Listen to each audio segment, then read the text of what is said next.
사도행전 19장 1절부터 7절까지 사도행전 19장 1절부터 7절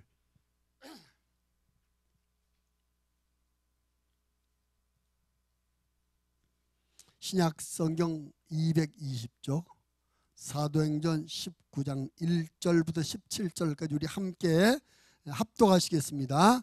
아볼로가 고린도에 있을 때에 바울이 윗지방으로 다녀 에베소에 와서 어떤 제자들을 만나 이르되 너희가 믿을 때 성령을 받았느냐 이르되 아니라 우리는 성령의 계심도 듣지 못하였노라.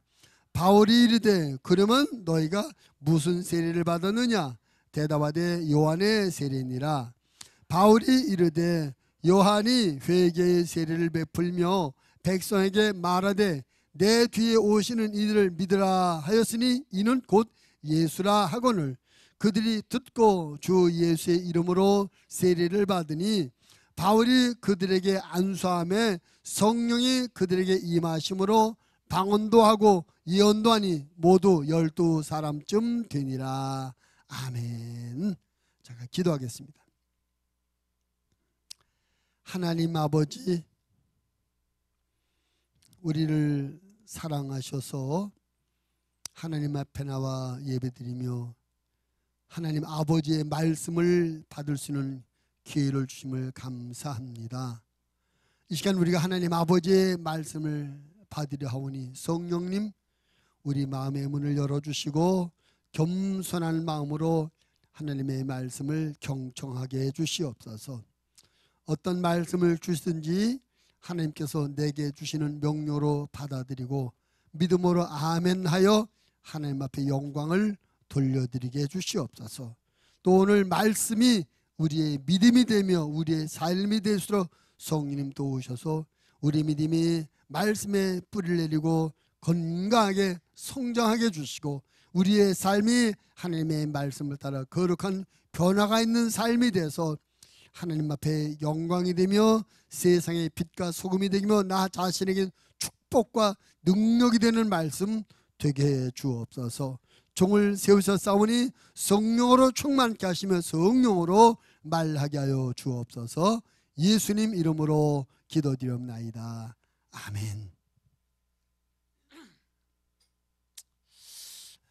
사도 바울이 사도행전에 보면 사도 바울이 이제 2차 전도 여행을 마치고 돌아가다가 에베소를 잠깐 들렸던 이야기가 있습니다.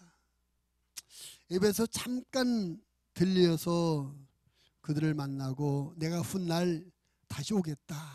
에베소 교회를 다시 올 것을 그들과 약속을 했어요. 그래 에베소에 잠깐 들렸다가 바울이 떠난 후에 아볼로라는 사람이 와서 그곳에 와서 하나님의 말씀을 가르치는 사역을 하게 됩니다. 그리고 이제 바울이 곧이어 3차 전도 여행을 나오게 됐어요. 그리고 3차 전도 여행 때 2차 전도 여행 때 잠깐 들리면서 약속했던 에베소 교회를 다시 방문하게 되죠.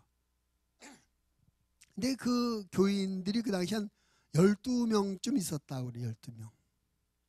그래서 바울이 그 에베소 교인들에게 질문합니다. 너희가 믿을 때 성령을 받았느냐? 너희가 믿을 때 성령을 받았느냐? 따라합시다. 너희가 믿을 때 성령을 받았느냐? 이 말의 의미가 무엇일까요? 믿을 때 성령을 받았느냐? 우리가 예수님을 믿는 그것이 끝이 아니라는 거죠. 성령을 받아야 된다. 이 성령을 받았느냐는 말은 다른 말로 성령을 체험했느냐, 성령 세례를 체험했느냐, 그런 의미가 되기도 합니다. 오늘 말씀의 제목을 너희가 믿을 때 성령을 받았느냐라는 제목으로 함께 은혜를 나누려고 하는 것입니다. 오늘 이 말씀 안에 몇 가지 의미가 있는데 첫째 의미는 뭐냐면 따라합시다. 구원받은 자 안에는 성령님이 임재하여 계신다. 한 번 더, 구원받은 자 안에는 성령님이 임재하여 계신다. 근데 목소리를 지금 도레미 정도인데 솔 정도로 올려서 좀 더 크게 한 번 더. 구원받은 자 안에는 성령님이 임재하여 계신다. 저 그래야 좀 힘이 나잖아요. 자, 구원받은 자가 누구예요? 누가 구원받은 자입니까?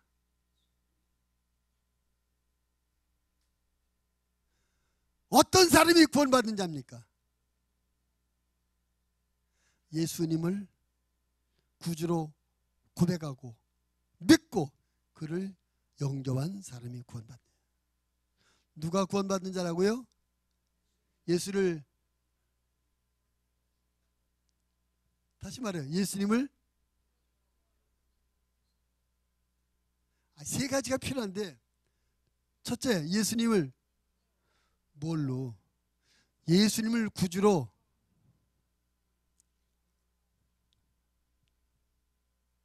예수님을 구주로 인정하고 그 예수를 믿고 그 구주를 영접. 인정, 믿음, 영접. 예수님을 누구로 인정해요? 구주로 인정해요. 구세주를, 나를 구원할 줄 인정. 두 번째는 그분을 믿어. 믿는다는 것은 내가 그분 안에 의지한다는 것입니다. 그 다음에 세 번째, 영접, 모셔드리는 겁니다. 예수님을 구주로 인정하고 그 예수를 믿고 내가 그를 내 안에 구주로 영접한 그런 사람이 구원받은 사람입니다. 그런데 그 구원받은 사람에게는 증표가 있어요. 그 증표가 뭐냐면 우리 안에 예수님이 임재하여 계시는 증표입니다. 여러분, 우리가 예수님을 영접할, 여러분 영접 기도를 다 하셨나요? 예수님 영접할 때 어떻게 기도하셨어요? 영접 기도. 영접 기도 어떻게 하셨죠? 오늘 설교 2시간 해야 되겠다. 영접 기도 어떻게 하셨어요? 자, 한번 해보세요. 그 영접 기도에 기본적인 것이 몇 개 있어요. 혹시 여러분 하셨어도 다른 사람을 전도하고 다른 사람을 영접시킬 때 지금 말씀하시는 것을 꼭 포함한 그런 기도를. 첫째는 내가 죄인으로 태어나서 죄인으로 살았다 하는 것. 내가 죄인인 것. 두 번째, 그런 나의 죄를 대신해서 예수님께서 십자가 피 흘려 죽으심으로 내 죄를 대속하시는 것. 그 다음에 그 예수님을 나의 구주로 인정하는 것. 그리고 그 예수님을 내게 나의 주님으로 믿고 내 삶을 맡기는. 마지막으로 그분을 내 안에 오시옵소서. 마지막 예수님, 지금 내가 예수님을 나의 구주로 영접합니다. 내 안에 오시옵소서. 그 영접, 내 안에 오시라고 영접하기 때문에 영접 기도라고 하는 거예요. 자, 영접 기도에 제일 뭐가 필요하다고요? 내가 죄인을 인정하고, 두 번째, 예수님께서 내 죄를 대신해 십자가에 죽으심으로 내 죄의 값을 대속하신 것. 세 번째, 그분이 나의 주님 되심을 인정하는 것, 그분을 믿고 영접하는 것. 근데 중요한, 예수님, 지금 내가 예수님 나의 구주로 영접합니다. 내 안에 들어오시옵소서 하고 초청한단 말이에요. 그럼 예수님이 어떻게 들어오셔요? 초청할 때 예수님께서 영으로, 그리스도 성령으로 우리 안에 오시는 거예요. 우리가 예수님을 내 안에 들어오시옵소서 하고 초청할 때 예수님께서 영으로 우리 안에 오신 겁니다. 그럼 여러분은 예수님 내 안에 들어오시옵소서, 내가 구주로 인정합니다, 영접합니다, 내 안에 들어오시옵소서 할 때 그런 기도를 다 하셨습니까? 아멘스가 자신이 없네요. 여러분, 예수님을 내 안에 오시옵소서 하고 영접하셨습니까? 그러면은 여러분 안에는 예수님께서 성령으로 여러분 안에 들어가 계신 거예요. 그래서 구원받은 자에는 성령님이 이 안에 계신 거예요. 성령님께서 우리 안에 계신 것을 우리가 인식해야 됩니다. 바울이 고린도전서 3장 16절에서 너희는 너희가 하나님의 성전이 있는 것과 하나님의 성령이 너희 안에 계시는 것을 알지 못하느냐. 하나님의 성령이 너희 안에 계시는 걸 왜 모르느냐. 그거 알라는 것입니다. 옆 사람에게 당신 안에 성령님이 계십니다. 인사합시다. 당신 안에. 그거 모르면 안 돼요. 한 번 더. 그거 모르면 안 됩니다. 바로 그거 왜 모르느냐 그래요. 모르면 안 된대. 뭘 모르면 안 된다고요? 우리 안에 성령님이 계신 거. 우리 안에 계신 성령님은 우리가 뭐라고 부르냐면 보혜사라고. 따라합시다. 보혜사. 보혜사라는 말의 뜻이 뭐라고요? 나를 도와주시는 분. 자, 우리가 예수님을 구주로 영접할 때 예수님께서 보혜사로 우리 안에 오십니다. 우리를 도와주시려고. 자, 성령께서 왜 우리의 보혜사로 들어와 계시는 걸까요? 성령님께서 왜 우리를 도우시는 분으로 들어와 계시는 걸까요? 우리는 도움이 필요한 사람들이니까. 우리는 어느 누구도 완벽하거나 완전한 사람이 없어요. 다 부족해요. 다 미련해요. 다 약해요. 그래서 우리는 도움이 필요한 존재. 그래서 하나님께서 우리를 도와주시려고 성령으로 보혜사로 우리 안에 들어와 계시는 것입니다. 그래서 우리는 우리 안에 우리를 도우려고 와 계신 보혜사 성령님의 인도함을 받는 삶을 살아야 실수하지 않고 마귀에게 속지 않고 세상에 지지 않는 그런 삶을 살아가게 되시는 것입니다. 그래서 로마서 8장 14절 15절 말씀에 보면 무릇 하나님의 영으로 인도함을 받는 사람은 곧 하나님의 아들이라. 너희는 다시 무수하는 종의 영을 받지 아니하고 양자의 영을 받았으므로 우리가 아빠 아버지라고 부르짖느라. 16절 성령이 친히 우리의 영과 더불어 우리가 하나님의 자녀인 것을 증언하신다. 우리 안에 계신 성령께서 우리를 도와주는데 제일 먼저 뭘 도와주냐? 우리로 하여금 내가 하나님의 자녀라는 것을 자꾸 믿음을 갖게 하죠. 그래서 하나님을 아빠, 아버지라고 부르게 된다는 거예요. 여러분 하나님을 부를 때 하나님 아저씨라고 부르는 분 계십니까? 아니 미스터 하나님 그런 사람 있나요? 하나님 부를 때 뭐라고 불러요? 근데 자신이 아까 소울로다 대답하자 근데 하나님을 뭐라고 불러요? 하나님 아버지. 근데 여러분 내가 옆집 아저씨를 보고서 아버지 하면 어때요? 옆집 아저씨를 보고 아버지라고 부를 수도 없지만 부를 때 이상하고 어색해요. 아버지가 아는 사람 보고 아버지라고 되게 어색하단 말이죠. 하나님이 아버지가 아닌데 나는 하나님과 전혀 상관이 없는데 근데 아버지라고 부르는 사람은 어색해요. 여러분 하나님 한번 불러보고 하나님 아버지 한번 불러보고 시작. 되게 어색한 사람. 지나가는 아저씨 보고 아버지로 부르는 것 같이 생각되는 사람 계신가요? 어색하지 않으세요? 아주 자연스러우세요? 한 번 더 하나님 아버지 시작. 아주 자연스러우세요? 왜 자연스러울까요? 여러분이 하나님의 자녀이고 하나님이 여러분의 아버지니까 전혀 이상하지 않고 어색하지고 자연스러운 거예요. 그런 역사, 그런 어떤 느낌, 그런 이해가 어떻게 있느냐? 우리 안에 계신 성령님께서 우리가 하나님의 자녀라고 하나님이 우리 아버지임을 믿게 하고 이해시켜주기 때문에 하나님을 아버지라고 불러도 전혀 어색하지 않다. 성령 우리를 그렇게 도와주는 것입니다. 뿐만 아니라 성령께서 우리에게 어떻게 요한복음 14장 16절 말씀에 보면 보혜사 곧 아버지께서 내 이름으로 보내실 성령 그가 너에게 모든 것을 가르치고 내가 너에게 말한 모든 것을 생각나게 하시리라. 성령께서 우리 안에 계시면서 우리를 도와준데, 첫째는 우리가 하나님의 자녀라는 확신을 갖고 신앙생활하고, 두 번째는 하나님의 말씀들을 기억나며 생각하고 이해가 되도록 우리를 도와준다는 것입니다. 하나님의 말씀을 깨달아지고 진리가 분별되어져서 그 말씀을 통한 은혜를 얻고 말씀을 통한 새로운 가치관을 형성해서 새로운 삶을 살게 만들어요. 하나님의 말씀은 다른 말로 말하면 하나님의 생각인 것입니다. 하나님의 말씀은 다른 말로 말하면 하나님의 가치관인 것입니다.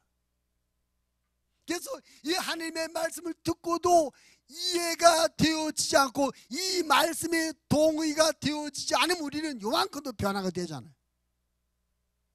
그죠? 아무리 많이 들어도 이해가 되지 않고 공감이 되지 않으면 우리가 바뀌지 않죠. 근데 말씀을 듣고 이해가 되고 맞아 공감이 되면 우리가 바뀌어요. 하나님의 말씀이 우리에게 하나님의 생각과 하나님의 가치관으로 오게 되는데, 그 말씀을 자꾸 이해가 되고 동의가 되어지면 우리가 변화돼. 가치관이 변화돼. 그래서 우리 안에서 가치관의 변화가 일어남으로 말미암아 우리의 삶에 변화가 일어나게 되죠. 성령께서 우리 안에 오셔서 우리를 도우시는데 하나님의 말씀을 이해가 되어지고 깨달아지며 공감이 되도록 우리를 도와주시는 것입니다. 그래서 하나님의 말씀을 통해서 은혜 받고 새로운 깨달음을 갖게 되면 우리가 삶의 변화가 있어요. 전에는 이 세상에서 잘 먹고 잘 사는 것이 전부인 줄 알고 살았는데, 성령의 도우심으로 말미암아 말씀을 깨닫고 보니 천국이 있네. 이 세상의 인생은 잠시 잠깐이지만 천국은 영원하네. 그래서 이 땅보다 천국이 더 중요하네. 그래서 우리의 삶이 이 세상을 위한 삶이 아니라 천국을 위한 삶으로 바뀌어지게 되는 거예요. 저는 내가 전부자고 나만 알고 이기주기로 살았는데 알고 보니까 이웃이 중요하네. 그래서 내가 내 이웃을 내 몸처럼 사랑하는 삶으로 바뀌어지는 삶을 살아요. 옛날에 내가 잘난 척하고 그만하고 다른 사람의 박수 받는 거 전부인 줄 알았는데 알고 보니 낮아지고 겸손한 것이 복이 되네. 알고 나서는 겸손해지며 낮아지게 되는 것이죠. 이렇게 성령님께서 우리에게 하나님의 말씀이 깨달아지며 이해가 되어지며 공감되어서 우리 안에서 가치관의 변화를 익히는 말미암아 우리의 삶에 변화가 있도록 우리를 도와주는 것입니다. 또 한 가지, 성령님이 우리 안에 계시면, 성령님이 내 안에 계시다는 것을 인식하고 사는 사람은 어떤 악조건 속에서 좌절하거나 태산 같은 문제를 만날지라도 겁먹지 않습니다. 왜냐하면 저거 뭐가 대수야? 내 안에 성령님이 계시는데, 눈앞에 보이는 악조건과 부정적인 상황 속에서도 낙심하거나 두려워하지 않고 자신감과 담대함이 넘치는 삶을 살게 돼요. 왜? 내 안에 계신 성령께서 이 문제보다 더 큰 걸 알기 때문에 그러죠. 그래서 사도 요한 1서 4장 4절에서 그런 말이죠. 자녀들아, 너희는 하나님께 속하였고 또 그들을 이겼나니 너희 안에 계신 이가 세상에 있는 자보다 크심이라. 우리 안에 계신 성령께서 얼마나 대단하고 위대한 존재를 알게 되면 그분이 나를 돕고 계시는데 내가 겁먹을 게 뭐가 있어? 그분이 나를 밀어주고 내 편인데 내가 뭘 두려워해? 자신감을 갖고 살아가야 될 줄로 믿습니다. 우리가 예수님을 나의 구주로 영접할 때 예수님께서 보혜사 성령으로 우리 안에 와 계셔서 세 가지로 오신다. 우리로 하여금 하나님의 자녀인 것을 확신시켜주고, 우리로 하나님의 말씀을 은혜받고 가치관의 변화를 일으켜서 삶이 바뀌어지게 되고, 우리라고 하나님이 계신 것을 인식해서 세상을 두려워하지 않는 담대함을 갖고 살도록 우리를 도와주는 것입니다. 아멘. 우리 안에 계신 그 성령으로 말미암아 이런 세 가지, 내가 하나님의 자녀인 것과 하나님의 말씀을 따르는 삶의 변화와 내 안에 계신 하나님으로 말미암아 자신과 담대함을 갖고 살게 되면 다른 사람들 눈에 그 모습이 보여요. 저 사람이 달라졌네. 저 사람이 예수 믿고 달라졌네. 저 사람이 목양교회 다니는으로 달라졌네. 이런 변화가 나타남으로 말미암아 달라진 것이 보여지거든요. 자, 우리가 주목할 분, 지금 바울이 에베소를 가서 그 사람들이 뭘 물어봤다고 그랬어요? 에? 이전에서 이르되 너희가 믿을 때 성령을 받는, 그거 왜 물어볼까요? 그거 왜 물어볼까요? 자, 내가 우리 신순득 집사님하고 혹시 결혼하셨습니까? 물어본다면 왜 그렇게 물어볼까요? 예? 결혼 안 한 사람처럼 보이니까 그래 물어볼 거예요. 근데 내가 절대 신순 집사님하고 결혼했냐 안 물어보죠. 결혼하는 거 아니까. 무슨 말이에요? 우리의 삶에 나타나는 모습이 내가 어떤 존재인지를 알리는 것이라는 거예요. 우리 안에 성령님이 계신 걸 인식하고 사는 사람은 그 삶에서 그것이 보여진다는 것입니다. 근데 바울이 에베소 교회를 갔는데 그들의 삶의 모습에 성령 받은 모습이 보이지 않기 때문에 믿을 때 성령 받았느냐라고 물어봤던 거죠. 바울이 영적인 사람 아닙니까? 성령을 체험한 사람이며 성령 충만한 사람 아닙니까? 그래서 성령 받은 사람, 성령 충만한 사람의 모습을 알기 때문에 요즘 말로 촉 보면 아는 거예요. 바울이 에베소 교회에 가보니까 성도들이 12명 있긴 있는데 신앙생활의 모습 가운데 이런 모습이 안 나더라. 하나님의 자녀는 확신도 없고 말씀의 은혜로 말미암아 삶의 변화도 보이지 않고 자신감과 담대함도 없고 어느 모양으로 보나 저 사람들이 교회에 나와 앉아있기는 앉아있는데 어느 모양으로 보나 성령 받은 사람의 모습이 안 보이기 때문에 성령 받았어? 라고 물어봤던 것입니다. 이 말씀을 역으로 뒤집으면 우리의 삶의 모습에 우리 안에 성령님 임재 계신 증거들이 나타나나 이것입니다. 그래서 우리가 두 번째로 생각해 볼 것은 성령 받은 자에 나타나는 확실한 몇 가지 증거가 있어요. 성령 받은 자들에게는 이런 증거가 나타납니다. 어떤 증거? 자, 오늘 이 바울이 그들에게 말씀을 가르친 다음에 마지막 부분 가서 보십시오. 6절 시작.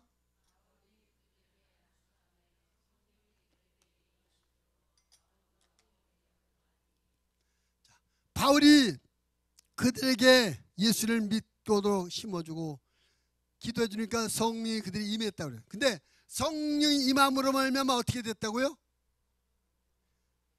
뭐 했다고요? 방언은 뭐고 예언은 뭐예요? 성령의 은사죠. 고린도전서 12장 성령의 은사 가운데 방언 예언 다 있잖아요. 그러니까 바울이 안수함으로 말미암아 그들이 성령을 받고 성령 임함으로 말미암아 그들이 방언도 하고 예언도 했다. 그러니까 우리 안에 성령이 계시면 그 나타나는 증거들이 성령 받은 자들에게 나타나는 증거들인데 그 첫째 증거가 뭐냐? 은사가 나타난다. 은사가 나타난다. 그리고 그 나타난 은사가 우리가 아는 것은 은사 9가지 은사가 있는데 은사 중에 가장 먼저 보여지며 뚜렷하게 나타나는 은사가 방언과 예언과 통역의 은사예요. 방언과 예언과 통역은 소리, 말로 하는 은사들 얼른 나타나요. 거기에 보면 영분별의 은사, 지식의 은사, 지혜의 은사, 믿음의 은사, 병고침의 은사, 능력의 은사, 그것들은 얼른 몰라요. 병 고치는 사람은 병자가 있을 때, 병자가 있어서 기도해서 나무로 말미암아 병자가 있을 때만 병 고치는 은사가 있는 걸 알 수가 있어요. 병자가 없을 때는 병 고치는 은사가 있는지 없는지 몰라요. 믿음의 은사, 능력에서도 마찬가지입니다. 근데 방언의 은사, 예언의 은사 이런 것은 언제든 나다. 그래서 이 에베소 교인들도 바울이 안수할 때 성령 임함으로 말미암아 방언하고 예언했습니다. 근데 예수님이 승천하시고 제자들에게 예루살렘을 떠나지 말고 성령을 기다려라. 너희 성령의 세례를 받을 것이다 말씀하셨고, 그 말씀을 들은 120명의 성도가 마가다락 앞에서 열흘 동안 기도할 때 오순절날 성령이 강림하셨죠. 그 사건이 사도행전 2장 1절부터 4절의 내용입니다. 거기도 보면 성령 임하심으로 말미암아 어떤 현상이 나타났죠? 4절만, 사도행전 2장 4절. 한번 사도행전 2장 4절 볼까요? 시작. 그들이 다 성령의 충만함을 받고 성령의 말하게 하심을 따라 다른 언어들로 말하길. 그러니까 그들이 성령 충만을 받았을 때 제일 먼저 나타난 현상이 뭐였어요? 예? 방언. 그러니까 우리 안에 성령이 오셔서 우리가 성령으로 충만한 사람은 여러 가지 몇 가지 증거들이 나타나는데, 그 중에 증거 제일 먼저 나타나는 증거가 은사들이며, 은사들 중에서 방언과 예언, 이런 은사, 소리로 나는 이런 은사들이 제일 먼저 나타난다 이것이죠. 제일 먼저. 그래서 우리가 성령 받은 사람은 방언합니다. 여러분 모두 방언하시죠? 방언은 은사이기 때문에 우리가 은사를 소멸시키면 안 되게 해서 방언 기도를 많이 하시는 게 좋습니다. 바울은 말하기를 내가 당신들보다 방언을 더 많이 하는 것을 감사한다 그랬어요. 이렇게 성령 받은 사람들은 은사가 나타난다. 또한 성령 받은 사람들은요, 능력이 나타나요. 능력. 어떤 능력? 전도의 능력. 예수님께서 하늘로 승천하기 전에 감람산에서 하신 말씀 가운데 주목을 보십시오. 사도행전 1장 4절부터 8절. 예루살렘을 떠나지 말라. 성령을 받을 것이다 하면서 8절 가서 오직 성령이 너에게 임하시면, 그 다음에 말이 뭐예요? 너희가 권능을 받고. 따랐다. 권능. 권능. 그러니까 성령을 받는 것을 뭘 받는 거예요? 성령이 임한다는 것은 내게 권능이 임했다는 것입니다. 근데 그 권능이 무슨 권능이냐? 예루살렘과 온 유대와 사마리아와 딱 끝까지로 내 증인이 되려. 예수님의 증인 역할하는 권능, 예수님의 증인 역할하는 능력이라는 것입니다. 여러분, 성령님이 이 세상에 오신 목적이 뭔지 아십니까? 이 세상에 오신 성령님의 사역이 뭔지 아십니까? 예수님을 변증하는 예수님의 변호사예요. 예수님이 구세주십니다. 예수님이 구세주입니다. 이것을 변증하는 것, 이것을 증언하는 것이 성령님의 주사역이에요. 그래서 그 성령이 오셔서 우리 안에 계시면 그 성령이, 그래서 그 성령의 충만을 받은 사람은 그 성령이 오신 사명, 예수의 증인되는 삶을 살아가게 된 것입니다. 그래서 성령이 우리 안에 임재한 사람, 성령 받은 사람들에게 나타나는 증거는 뭐냐면, 첫째는 은사요, 두 번째는 능력 있는 예수의 증인의 삶. 그래서 성령 충만한 사람은 다른 사람을 볼 때 저 사람이 얼굴이 잘생겼나 못생겼나 이것보다 저 사람이 예수 믿나 안 믿나, 저 사람이 결혼했나 안 했나 이것보다 예수 믿나 안 믿나, 저 사람이 돈을 얼마나 가졌나 그런 것보다 관심이 예수 믿나 안 믿나, 거기에 관심이 있어요. 그래서 그 사람이 예수 믿지 않는다면 애타는 심령으로 어떻게든 그 사람을 예수 믿게 만들고 전도하고 사랑으로 섬겨주고 기도하게 되는 것이죠. 우리 목양의 모든 성도님들이 성령 받은 성도라면 여러분은 능력 있는 전도인의 삶을 사는 것이 당연하다는 것이죠. 그럼 이 말씀을 들을 때 여러분 스스로를 생각해 봐야 돼요. 나는 전도에 관심 있나? 영혼 구원에 관심 있나? 내가 영혼 구원에서 기도하고 있나? 내가 영혼 구원에서 얼마나 힘쓰고 있나? 내가 얼마나 적극적으로 전도하고 있나? 생각해 봐야 돼요.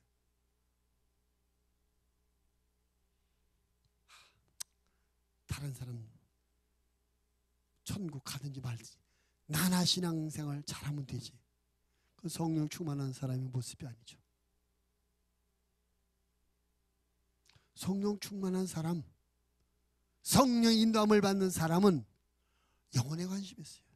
그래서 영혼이 구원받는 그 일을 위해서 내가 할 수 있는 최선을 다하는 것입니다. 아까 광고의 말씀을 드려 우리가 말리 복음센터 건축 말해. 그것이 그 말리 아프리카 말리 지역의 영혼들을 구원하는 복음의 중추 어떤 센터가 되기 위해서 지은, 우리가 건물 짓는 것이 그게 중요한 것이, 그것이 복음을 전할 수 있는 복음의 전초기지를 만드는 그게 중요하니까 우리가 함께 하자는 거예요. 우리가 물론 그 사모로 말미암아 복을 받을 수 있고, 그러나 여러분 복 받는 일보다 복음 전도는 여 관심을 갖고, 내가 어떻게 하든지 말리에 내가 직접 갈 수는 없지만 이 복음 선교센터를 짓는 데 동참함으로 말미암아 말리 영혼을 구하는 내가 쓰임 받고 있다 헌신, 여기에서 기쁨과 부활을 우리가 얻어야 될 줄로 믿습니다. 나머지는 하나님께서 책임져 주겠죠. 성령 충만한 사람은 복음 전파 영혼 구원에 관심이 있습니다. 그래서 능력이 그 일을 감당합니다. 환경과 조건을 초월해서, 관계의 상을 초월해서 복음 전하는 것에 힘을 쓰게 되는 것입니다. 성령께서 우리를 영혼 구원에 관심을 갖게 만들고 그 영혼 구원 받도록 복음을 전하는 일에 우리가 담대하고 능력 있게 우리가 나서고 헌신하도록 우리를 주장하시며 사용하는 것입니다. 성령이 받은 사람들은 이렇게 능력 있는 전도인의 삶을 살게 돼요. 또한 세 번째 증거가 있습니다. 그건 뭐냐면 우리의 삶에 아름다운 열매가 맺혀지는 삶이 돼요. 성령 받은 사람들은 열매가 나타나는 삶을 사는데, 갈라디아서 5장 22절 23절은 우리가 맺어야 될 열매, 우리가 삶에서 맺게 될 열매들을 9가지를 설명하고 있는데, 갈라디아서 5장 22절 23절 한번 같이 읽어봅니다. 갈라디아서 5장 22절 23절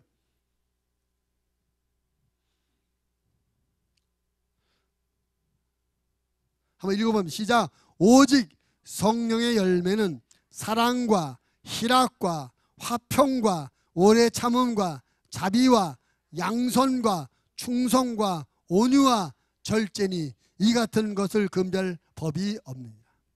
사랑, 희락, 화평, 오래 참음, 자비, 양선, 충성, 온유, 절제.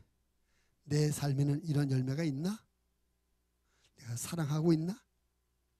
기쁨이 있나? 평안이 있나? 인내하고 있나? 자비, 양성, 충성, 온유, 절제가 있나? 내가 성령 충만한 사람이라면, 성령 받은 사람이라면 내 삶에 이런 열매들이 있는 게 당연한 것입니다. 이 증거들이에요. 바울이 에베소 교회 보니까 그들이 앞에서 말하는 구원의 확신도 없고 하나님의 찬양 기쁨도 은혜도 없어요. 뿐만 아니라 이 보여지는 은사도 안 나타나고 전도하는 것도 변변치 못하고 이런 열매도 없고, 그걸 보고 아, 이 사람들이 성령 못 받았구나. 그래서 믿을 때 성령 받았느냐라고 물어요. 이것을 영어로 뒤집으면 우리가 예수 믿는 사람은 당연히 이런 삶을 살아야 된다는 것이죠. 사랑하는 우리 목양가족 여러분, 여러분이 이런 삶을 살기를 하나님이 원하시는 걸 믿으시기를 바랍니다. 개소리가 예수를 믿을 때 우리 안에 성령이 오신 것 인식해야 되고, 내 안에 성령이 계시다면 이런 증거들이 나타나는 삶이 되어야 된다. 그리고 마지막으로 한 가지 우리가 보게 될 것은 성령 세례를 체험해야 된다는 거죠. 성령 받는 것은 이해가 아니라 경험이며 체험입니다. 자, 우리가 알아야 돼요. 예수님을 믿을 때 성령 우리 안에 오시만 우리 안에 오신 그 성령이 나를 주장하시는 상태, 그것을 성령 충만 또는 성령 세례라고 말하는 것입니다. 성령 세례, 세례라는 말의 의미는 잠긴다. 헬라말로 밥티조라는 잠긴다는 뜻, 잠긴다. 성령 충만이라는 말은, 충만은 차고 넘친다. 차고 넘치는 말과 잠기는 것과 상태적으로 보면 똑같은 거예요. 똑같은 거. 그 예수님께서 사도행전 1장 4절에서는 요한은 물로 세례를 베풀었으나 너희는 몇 날이 못돼 어떻게 한다? 성령으로 세례를 받으리라. 성령에 잠기게 될 것이다. 그것은 성령이 너희를 주장하는, 성령이 너를 체험하는 그런 너희를 충만케 하는 경험을 하게 될 것이다. 성령 세례는 이해가 아니고 이론이 아니고 뭐다? 체험이다. 성령 세례를 체험해야 되는 것입니다. 예수님께서 너희가 성령 몇 날이 못되어 성령 세례를 받으리라 말씀하셨을 때 그 말씀을 들은 제자들이 어떻게 했습니까? 마가 요한의 다락방에 모여가지고 열흘 동안 뭐 했어요? 기도했어요. 무엇을, 어떤 기도 제목을 가지고 기도했을까요? 예? 어떤 기도 제목? 성령님 내게 오시옵소서. 내가 성령으로 세례받기를 원합니다. 예수님께서 우리에게 성령으로 세례를 받으라 말씀하셨는데 예수님의 말씀대로 내가 성령 세례받기를 원합니다 라고 기도했어요. 거기서 나 장가가게 해주세요, 집 사게 해주세요, 사업 잘 되게 해주세요. 그런 기도하는 것이 아니라 성령 받게 해주세요, 성령 세례 받게 해주세요. 이거 기도했어요. 우리는 성령 세례 받게 해서 사모하고 기도해야 될 줄로 믿습니다. 성령 세례를 체험하기 위해서 사모하고 기도해야 돼요. 근데 여러분, 사모하는 것은 어떨 때 사모하게 됩니까? 어떨 때 사모하게 돼요? 예? 필요성이 느껴져야, 정말 저거 있어야 돼, 저거 꼭 있어야 돼, 필요성이 느껴져야 사모하지. 있어야죠. 저 필요 없어. 필요성이 인정되지 않으면 사모하지 않게 되죠. 여러분, 왜 자꾸 돈 하는 거죠? 필요하니까. 돈이 필요하니까 돈 사는 거예요. 마찬가지로 성령의 가치, 성령의 능력, 성령의 은혜를 알면 와, 정말 내 인생에 정말 필요한 분이 성령님이야 해서 성령 세례받기를 사모할 겁니다. 근데 교회만 되면 됐지 요란하게 성령 받고 방언 날라라 나타날 필요가 뭐가 있어. 가치를 못 느끼고 필요성을 못 느끼면 안 찾게 돼. 근데 여러분, 이거 하셔야 돼요.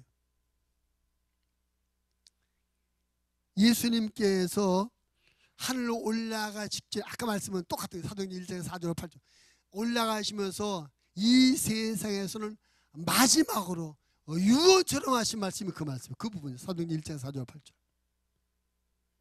한마디로 그 예수님이 남겨진 제자들에게 마지막 하신 말씀이 무슨 말씀이요? 한마디로 성령 세례를 기다리라, 그때까지 예루살렘 떠나지 말라고 그랬잖아요. 그럼 예수님은 왜 성령 세례를 기다리라고, 성령 세례 받기 전에 예루살렘 떠나지도 말라고 말씀하셨을까요? 왜 그러실까요? 예수님의 판단에 성도들에게 가장 필요한 것은 성령 세례니까. 성도들에게 돈이나 집이나 건강 이런 일, 이것보다 성령 세례가 가장 필요하다고 예수님이 판단하셨기 때문에 기다려라. 성령 세례 받기 전에는 절대 움직이지 말라. 그럼 예수님의 그 판단이 잘못된 판단이겠습니까? 정확한 판단이겠습니까?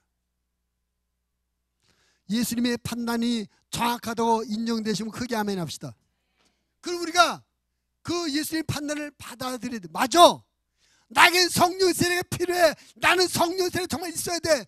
그 예수님의 말씀을 공감하고 필요성을 느끼고 우리가 사모하며 기도해야 될 줄을 믿습니다. 앞에서 쭉 말씀을 드렸어요. 성령이 우리 안에 계시면서 우리가 하나님의 자녀인 확신을 주고 말씀의 은혜로 말미암아 가치관이 편하고 삶이 편하게 있게 만들어준다. 성령이 우리 안에 있으면서 세상을 두려워하지 않는 담대한 마음을 준다 그랬습니다. 성령이 우리에게 은사도 나타내게 만들며 전도인의 삶을 살게 하며 또 이렇게 삶의 변화 열매 있는 삶으로 만들어준다. 그런 것들이 우리가 지금까지 갖고 있는 다른 것들보다 더 중요한 부분이다. 인정됨은 그런 성령을 세례를 필요하다고 인식이 되어지고 성령 세례를 사모하며 기도하게 될 줄을 믿습니다. 여러분, 우리가 평생토록 성령 충만하여 성령의 인도함을 받는 삶을 살기를 기도하시길 바랍니다.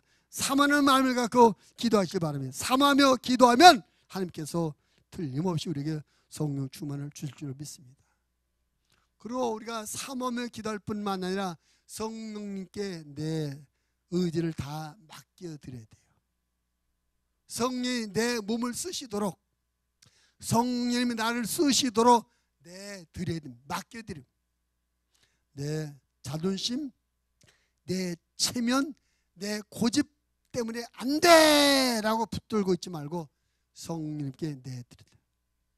중요한 거 아까 사도행전 2장 4절 말씀에 저희가 다 성령의 충만을 받고, 그 다음 말씀이 뭡니까? 성령이 말하게 하심을 따라, 성령이 말하게 하심을 따라 다른 언어들로 말하기를 시작합니다. 성령께서 말하게 하셨다는, 뭔가 시키셨다는 거죠.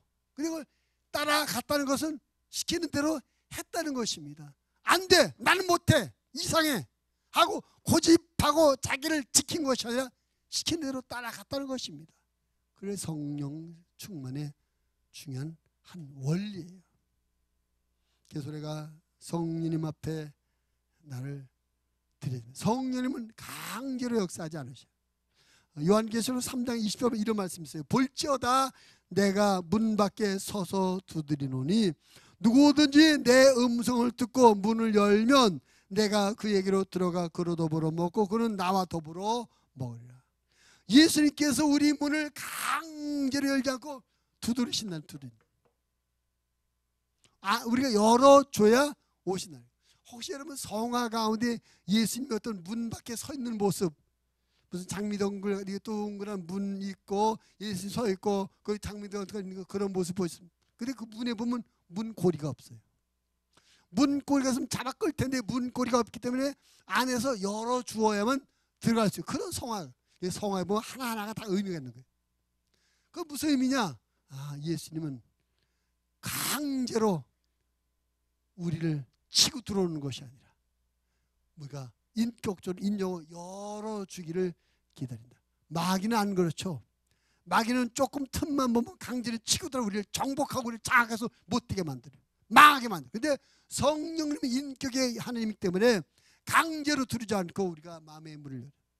성령 충만도 그래서 내가 동의하고 내가 나를 드려야 되는 것입니다. 요구하신 대로 따라가야 되는 겁니다. 그래야 성령 충만을 경험할 수가 있는 것입니다.